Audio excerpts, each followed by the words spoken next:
The Witch of the Silent Forest. The sun dipped below the horizon, casting a warm glow over the village.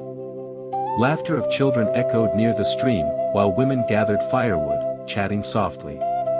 Outside a humble hut, Kofi sat carving a wooden toy for his son. His wife, Adwoa, hummed as she stirred a pot of stew over the fire.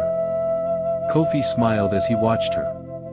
Adwoa was everything he had ever wanted, beautiful, hardworking, and devoted to their family. Yet, something about her remained a mystery. On nights when the moon was full, she would disappear, returning only at dawn.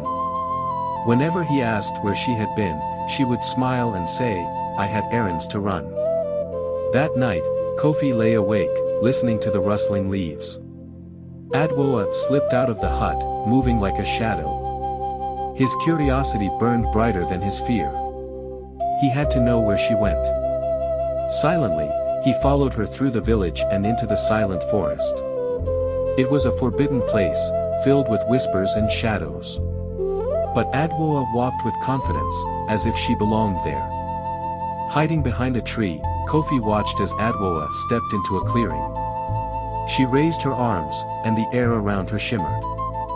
Fireflies gathered in a glowing circle. The trees seemed to bend toward her. The wind carried her voice as she chanted in an ancient tongue. Kofi's breath caught in his throat. His wife, his Adwoa, was a witch.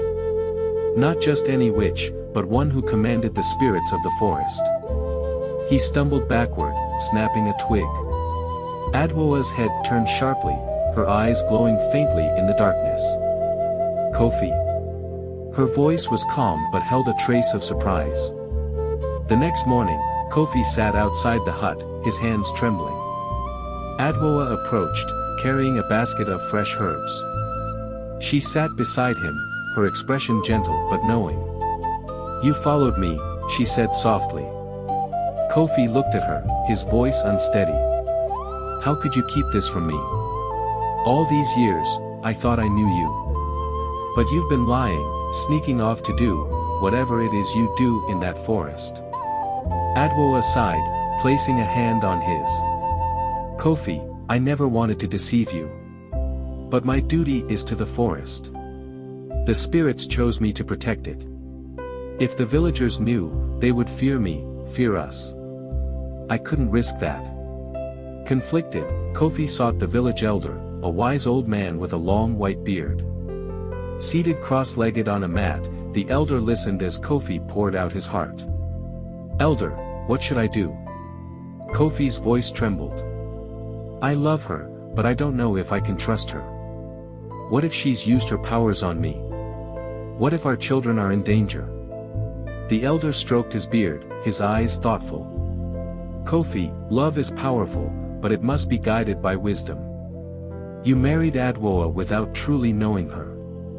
Now, you must decide, can you accept her as she is, or will you let fear destroy what you've built?" By the river, Kofi sat, staring at the shimmering water.